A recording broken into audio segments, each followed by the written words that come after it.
Have you seen it recently? I furrowed my eyebrows before speaking, fully intending to lie. Seen what? I replied, dumbly. My psychiatrist paused. Mallory, she said, in that tone she always did before reminding me how important it was to tell the truth. You won't get better if you don't work with me here. I can only tell you what to do if I know what's going on. Dr. Lucy was more difficult to evade than my previous psychiatrists. It was as if she could peer directly into my mind. Her questions a mere formality. I kept my silence, acknowledging the futility of answering.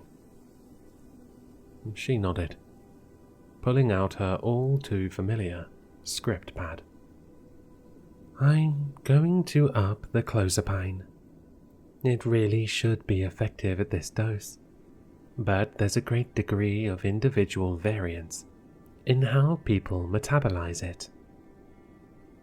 She decided, eager to offer an explanation of my non-response that did not suggest I was a lost cause. I'd been seeing shadows. Rather, a single reoccurring shadow, ever since my father became a city councillor. The silhouette was tall, dark, and unmoving. It scared me by virtue of its appearance, but otherwise did not bother me. I approached home. The front of the lot, a showy display of wealth and meticulous property management. Carefully trimmed hedges lined the stonework pathway to the freshly painted front door and its carefully polished glass. As was routine, I fed my cat and lit him outside of the back door. I briefly noticed the untrimmed hedges and weed-laden lawn. Like my dad always said, the back of the property was lined with thick trees and not visible to neighbors, so it required less maintenance. Still crazy, or not? My dad, chipper as always, asked with a friendly, bright white smile and unfriendly look in his sharp blue eyes. His childish and ill-intentioned teasing contrasted heavily with his freshly pressed chinos, ironed shirt, and polished shoes. You know I don't like it when you say it like that, I responded curtly. He shrugged.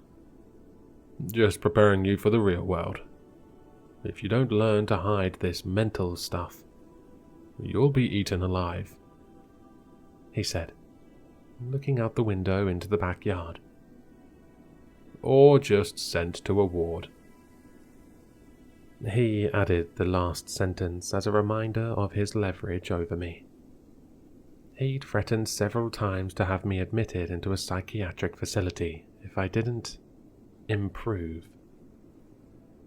I figure it's an empty threat, because, if nothing else, his public image would suffer if word got out that he had a lunatic daughter. Don't worry, I wouldn't threaten your campaign chances, I said, unable to resist the temptation of getting in the last word. He sneered at me much like a passerby would look at vomit on the sidewalk, and left the room. You're expropriating the church, I asked in disbelief. Is that even legal? Sure it is, he said, cracking open his too-manyth beer of the evening. The building itself is great, but its patrons are an eyesore. He took another swig with a smug, satisfied grin. He continued, "The world is better off without the fucking crackheads and alcoholics. The building will be put to much better use now." The church and its parish had been unpopular among the upper-class NIMBYs because it served as a homeless shelter, needle exchange, and other undesirable facilities. These resources were essential for helping the homeless, but were unsightly, and my father couldn't have that. Not within his jurisdiction. "And what will it be used for now?" I asked, prying for the ulterior motive. "I was thinking it would make an excellent venue for this year's Graham Lake Community Fundraiser." Disappointment welled in my gut. The event had once been an occasion focused on raising money for single mothers, and included lottery draws, auctions, and the opportunity to pay money to throw fruit or pies at politicians. It was an extremely popular event. Over the years, it slowly turned into a media fluffing for the political elite of the city, who did away with the messiness of the food throwing, and quietly began misappropriating the raised funds, and tripled the time dedicated to speeches and position statements. The substance of the event had been gutted to polish the optics. "I'm sure the homeless and starving agree," I said, getting up. He winced at the word homeless like a cockroach had run across his foot. His expression shifted as he conjured up a retort. "Right. Well, say hi to your shadow buddy for me. I put a beer in the fridge for him," he said with a laugh. Always his own biggest fan. My cheeks burning red, I closed my bedroom door behind me and saw it. It stood in the back left corner of my room. I froze at the closed exit, my hands pressed against the door. The room smelled like smoke. Wide-eyed, I tried to make out its features. The silhouette turned its head as it noticed me. I began to panic as it moved towards me, and I only partially calmed down when it opened my closet door and soundlessly slipped inside the door. I was left alone with its remnant odor and my pounding chest. I opened up my bag to try my new prescription of clozapine.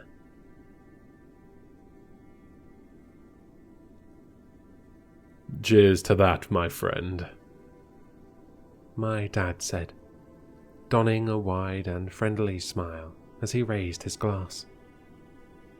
It was time for the Graham Lake Community Fundraiser. In unmistakable irony, the now vacated church that no longer served its community's homeless would be the new venue for the event. Its stained glass, acoustics, and wide space serving as primary attractions. Listless and disinterested, I looked around. It looked a bit like a wedding reception. There were rows of white tables with arranged seating. The room was divided between political representatives and local constituents. Metal gates like those you'd see at a concert explicitly depicting the gap between the city's politicians and their people. At the back of the room, 2 large doors led to the outside. I noticed the doors were ajar, allowing a small view of the sidewalk outside. There was a large turnout this year. Hundreds of people had come for the fundraiser, and thousands were more likely watching the broadcast. It was a great PR opportunity for my father, who'd prepared a small speech for me to deliver. I still hadn't even read it. "We're up. Come on," my father said giddily, excited for his turn to speak. He liked having me up there with him. He liked to say that having a daughter made him appear more trustworthy and relatable to the public eye. I often wondered if that was the only reason he'd married my mum and had me. "Ladies and gentlemen of Graham's Lake, it is my absolute honor." He paused for effect before continuing, gripping the sides of the lectern that once held books of song and worship to something greater than oneself. "To be this year's keynote speaker. Truly, a great joy for me and my family. Everyone, please, a round of applause for the dedicated organizers of this year's event," he said, starting the applause himself by clapping into the microphone. Knowing the drill, I clapped along while looking at him and faking a proud smile, remembering that when one of those same organizers told him he couldn't speak for longer than 10 minutes, he'd told them to go fuck themselves and hired an unpaid intern in their place. As he continued his speech, I noticed an unkempt, bearded man at the door. Behind him, across the street, the tall, dark figure stood. I quickly returned my attention to the bearded man, not wanting to acknowledge the familiar apparition. The man appeared to be asking for food. Security was blocking his way in, which upset the man, who proceeded to spit on one of the security officers. My gaze switched to my father as I saw him whisper words into a microphone under his suit jacket. The order given. The man was immediately tased, and his mouth covered as the guards dragged him away from the door and, crucially, out of sight. As the guards walked by, they blocked my sight of the dark figure, which disappeared as the men passed. I watched in silent dismay, keeping my smile. I glanced at my father, who'd taken another pause in his speech, using the power of silence to emphasize his points. I saw that he'd witnessed the same exchange I had, and in stark contrast to my defeated eyes, his gleamed with excitement. He loved it. I tuned back into his speech. "I'd now like to invite my daughter, Mallory, to give a speech. She has recently taken an interest in public office. I have not. And I thought this was a perfect opportunity to show her face. Mal, take it away," he said, stepping away from the lectern and guiding me towards it with a firm hand on my back. His touch was foreign to me, as was the new nickname he'd used to feign a deeper relationship with me for the audience. Still shaking from what I had just witnessed, I looked down at the speech for the first time and began reading. "I am so proud of my father," I began, replacing the word daddy. Unbelievable. I went on. "Just a few years ago, this church housed vagrants." I stopped, surprised, but quickly continued.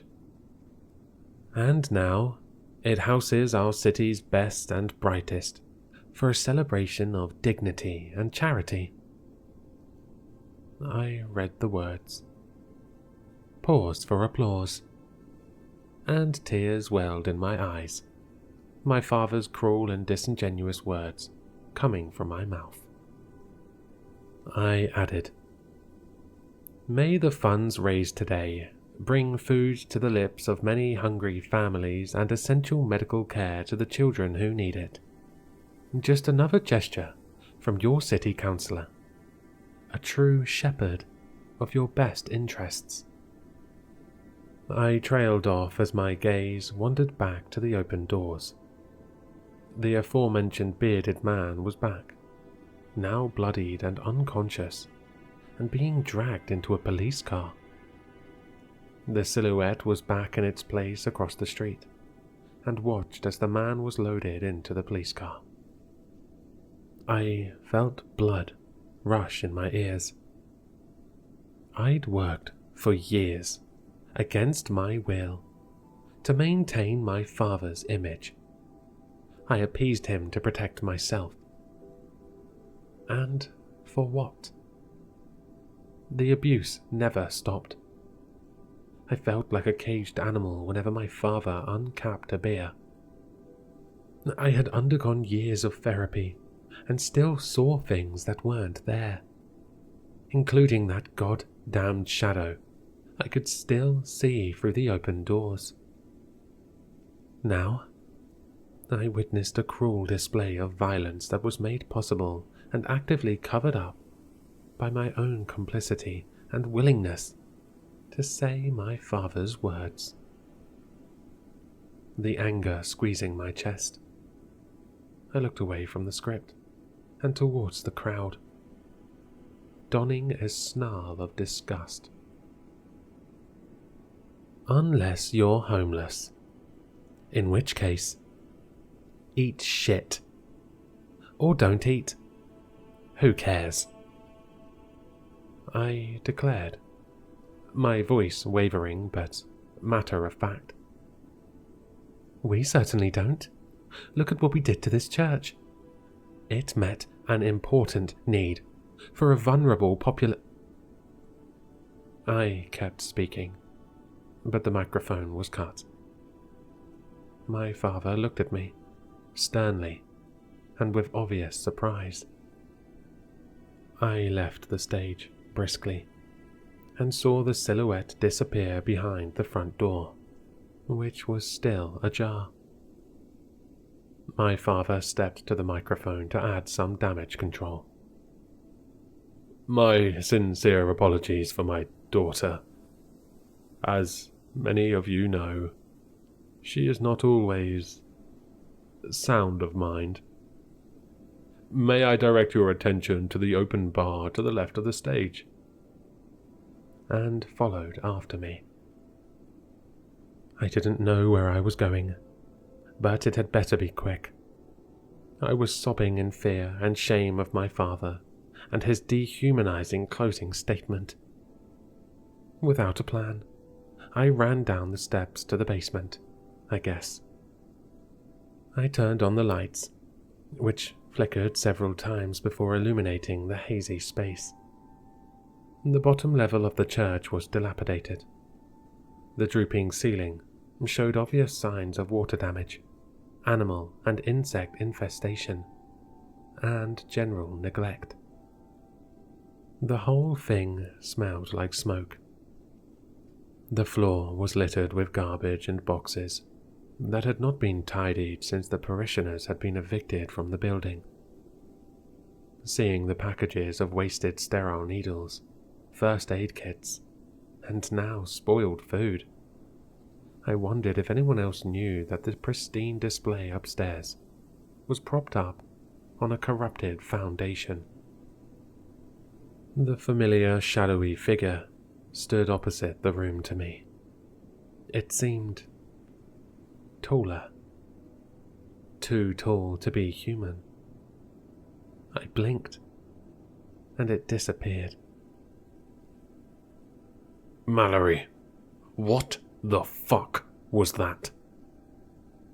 My father spit through gritted teeth, barely keeping the volume of his words down. He grabbed my arm and bore a cruel gaze into my eyes. I felt a chill down my spine as I was paralyzed with fear, his stare immobilizing me. Do you have any idea what people will think? Fuck, Mallory. Does my position mean nothing to you? I pay for all your therapy. Food, shelter. What the fuck else do you want? It's unbelievable. I don't know how you... He stopped his tirade, looking away for a few seconds. He looked back at me with a deep sense of clarity in his face. The speed with which he switched from uncontrollable rage to serene calm was chilling. My daughter, he said, his maniacal nature just barely poking through the surface of his contrived disposition. That was an impassioned display. You're just like me, after all. It's almost a shame that nobody will ever see you again. He smiled, clearly relishing his threat, as my vision tunneled in that way it does when you enter the early stages of shock. I felt my heart race as my father reached for the same microphone in his suit jacket as before, and I knew my fate as an inpatient was sealed. Prepared to give the order, my father choked on his words, uncharacteristically. His usual charisma was replaced with fear. I'd never seen that look in him before. Seeing that fear in him, I felt a sick sense of satisfaction, but that was quickly replaced with fear of my own, as I realized his gaze was fixated at the far end of the room, where I'd previously seen the tall figure. I looked over to see what had caught his attention. The pitch-black creature loomed with an ominous stillness. It was so tall it had to hunch at the waist, under the 8-foot ceiling. It was humanoid, with unnaturally thin arms and legs, the former hanging limply in front of it like a praying mantis. Despite these features, it clearly was not biological in nature. It was surrounded by a grey, ashy mist that smelled strongly of sulphur. There was no evidence that it was breathing, or even that it needed to. Its face had no features, sporting only a porcelain-like smoothness, similar to a mannequin. Despite not having eyes, it clearly had its gaze fixated on my father, who was equally fixed in place as he struggled to understand the infernal entity in front of him. The being turned its head and looked at me briefly. Somehow, I understood that I had permission to leave, and I felt the impetus to move briskly to the stairs. When I reached the stairs entrance, I looked back. I witnessed the pursuit at an angle perpendicular to the creature's path towards my father. I watched as it lowered its hands to the ground. As it started to crawl, it cocked its head mockingly, not once releasing its stare from the flawed man before it. It moved soundlessly, its ashy aura filling the basement like a crematorium. My father began a futile sprint towards the stairs, towards me. I looked down from the steps as his pleading eyes met my apathetic stare.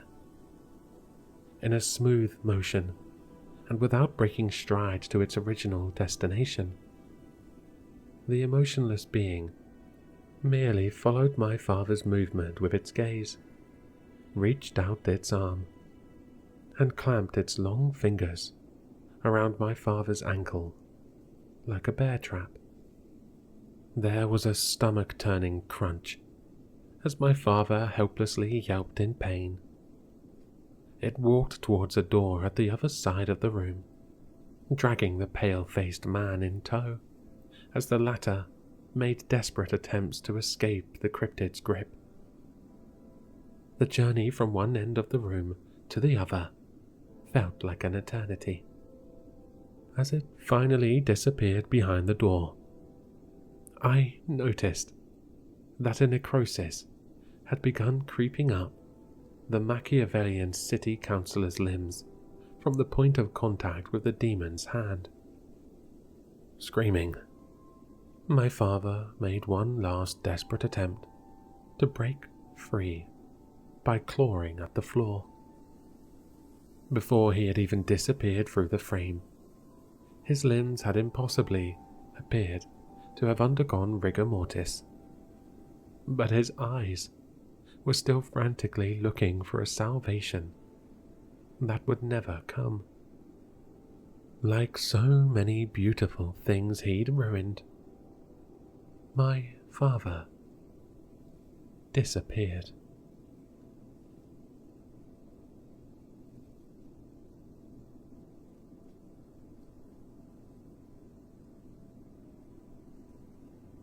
Hello, Sinister listeners. If you've enjoyed this story, then you'll find all the author's information in the description below. For more content, be sure to like, comment, and subscribe to succumb to the sinister.